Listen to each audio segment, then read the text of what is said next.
Good morning, I am P. Shilpi Mausisa. I'm going to report the measurement of central tendency for ungrouped data. So, what is mean? The arithmetic mean value is found by adding together the values of members of a set and dividing by the number of members in the set. Thus, the mean of the set of numbers like this, 4, 5, 6, and 9 is like we're going to add this 4 plus 5 plus 6 plus 9 and we're going to divide of the dividing by the number of the members in the set. So there are 1, 2, 3, 4. So we're going to divide it by 4. So 4 plus 5 is 9. 9 plus 6 is 15. And then 15 plus 9 is 24. We're going to divide by 4 is 6. And now we're going to median. So what is median? The median value is often gives a better indication of the general size of a set containing extreme values by ranking the set of ascending order of magnitude and selecting the value of the middle member for sets containing an odd number of a members or finding the value of mean of two middle members for sets containing even number or members. For example, the set of 7, 5, 7, 14 is ranked siya sa ascending number like lowest to highest 5, 7, 10, and 74. And since it contains an even number of members of 4 in this case, so the mean is 7 and 10. So 7 and 10 is going to add, so it is 17. 17 divided by 2, so the median value is 8.5. So, what is mode? The modal value or mode is the most commonly occurring value in a set. If two values occur with the same frequency, the set is bimodal. The set like 5, 6, 8, 2, 5, 4, 6, 5, 3 has a modal value of 5 since the member is having value of 5 occurring the most 3 times. Like when we say mode, it is the highest frequency of number. Like there are 3 of 5 in the set of number, like 1, 2, 3. There are 3, 5 in the set of the number. So our mode is number 5. Stop. Now we're going to the example of solving. So this is my problem 1. A group of students scored the following marks on a test: 75, 95, 80, 85, 90, 95. Calculate the mean, median, and mode of their scores. So now I'm going to solve it. We're gonna solve the problem 1. The given number is 75, 95, 80, 85, 90, 95. Calculate the mean, median, and mode. To find the mean, we're going to add the number and divide it.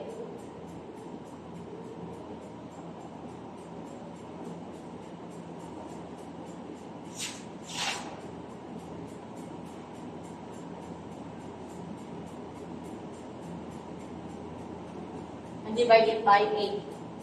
6 then.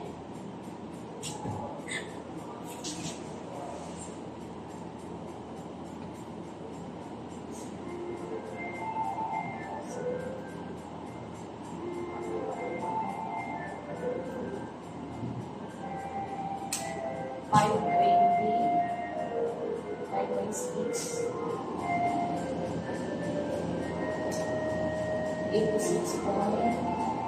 86.66. So our mean is 86.66. To find the median, we're going to arrange in ascending order.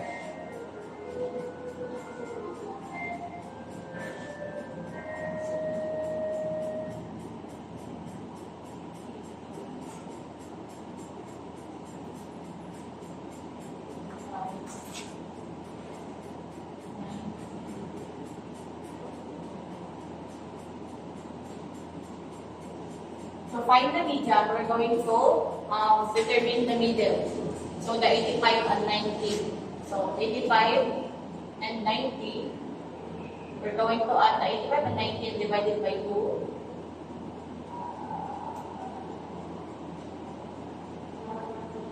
175 divided by 2.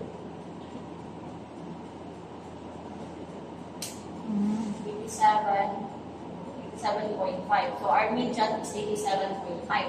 To find the mode is the highest frequency in the number. So the highest frequency in the number is 95.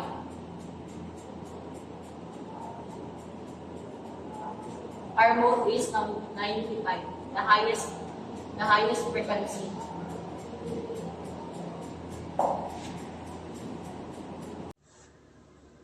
And then we're going to the next problem 2. The age of 5 employees in a company are 25, 30, 35, 40, and 50. Calculate the mean and the median. So now I'm going to solve this solution. Okay. I'm going to solve the problem 2. Find the mean and median.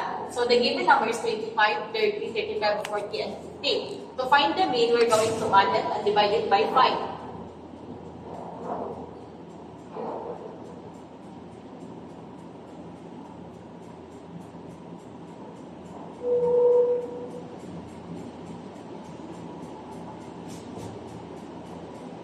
So 55 plus 30 plus 35 plus 40 plus 50 is 180. 180 divided by 5 is 36. So our mean is 36. To find the median, we're going to arrange it in an ascending order: 25, 30, 35, 40, and 50. To find the median, it is in the middle. It's number 35, so our median is 35. And then next, the problem 3. A survey of 10 households revealed the following number of pets: 0, 1, 1, 2, 2, 3, 3, 4, and 5. Calculate the mean, median, and mode of the number of the pets per household. So now I'm going to solve with the solution. Solve the problem 3. So find the mean, median, and mode. So the given number is 0, 1, 1, 2, 2, 3, 3, and 4, and 5. And now we're going to find the mean. To find the mean, we're going to add it.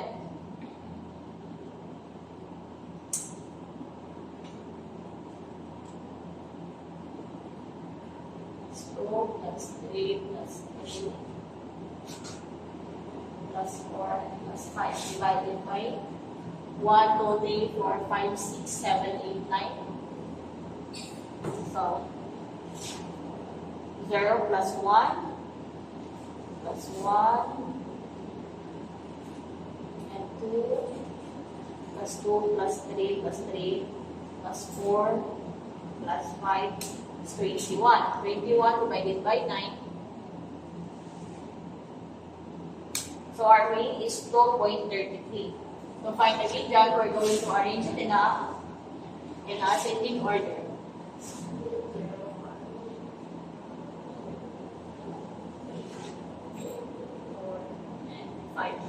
So our median here is 2, 4. So our median is 2. To find the mode is the highest frequency, which is the 1, 2, and 3. And then next, the problem 4. A group of friends recorded their scores on a video game: 10, 12, 15, 15, 18, 20, 20, 22, 25. So we're going to calculate the mean, median, and the mode of their scores. So I'm going to solve it with the solution in the board. We're going to solve the problem 4. Find the mean, median, and mode. The even numbers: 10, 12, 15, 15, 18, 20, 23, 22, 25. To find the mean, we're going to add it: 10 plus 12 plus 15 plus 15 plus 18 plus 20 plus 20 plus 22 and 25, and divide it by 9. So 10 plus 12 plus 15 plus 15 plus 18 plus 20 and 20 and 22 and the last is 25. So 157 divided by 9 divided by 9 is 17. within 0.44. So this is our mean. To find the mean chunk, we're going to arrange it in ascending order. 10, 12, 15, 15, 18, 20, 22, and 25. 4, 2, 4, 1, 24, 1, 24. So,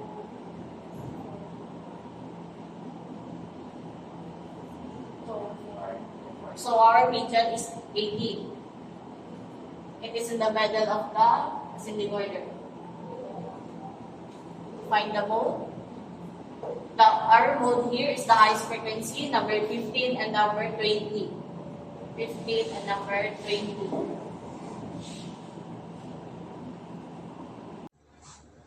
And now we're going to the problem 5, our last solving and with solution.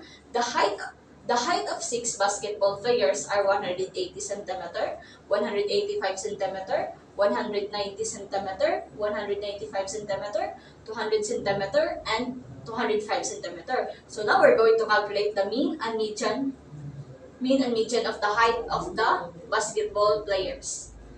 We're going to solve the problem 5. Find the mean, median, and mode. So the given is 180 cm, 185 cm, 190 cm, 195 cm, 200 cm, and then 205 cm to find the mean. So we're going to add it. 180, 185, 190, 195, 195, 200, and 205.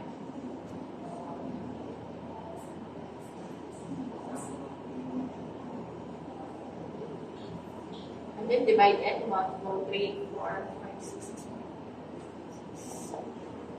So add it. 180 plus 185 plus 190. 190 plus 195.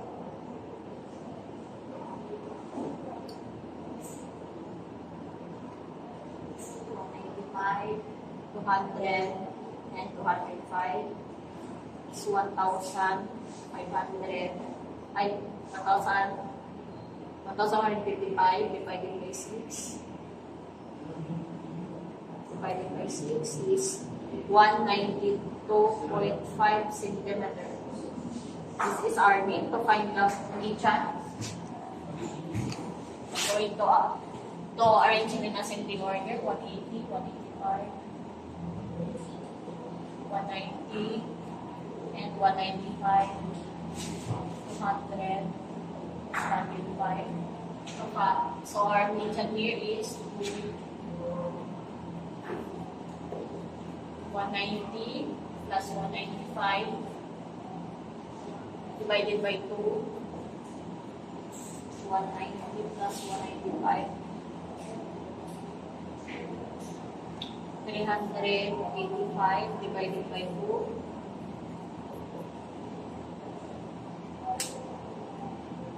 Is 192.5. To find the mode, so there are no highest frequency in the given number, so there is no mode in this solving. So that's all. This is my references. Virgi 2017, Basic Engineering Mathematics, 7th edition, Routledge. It is page 356.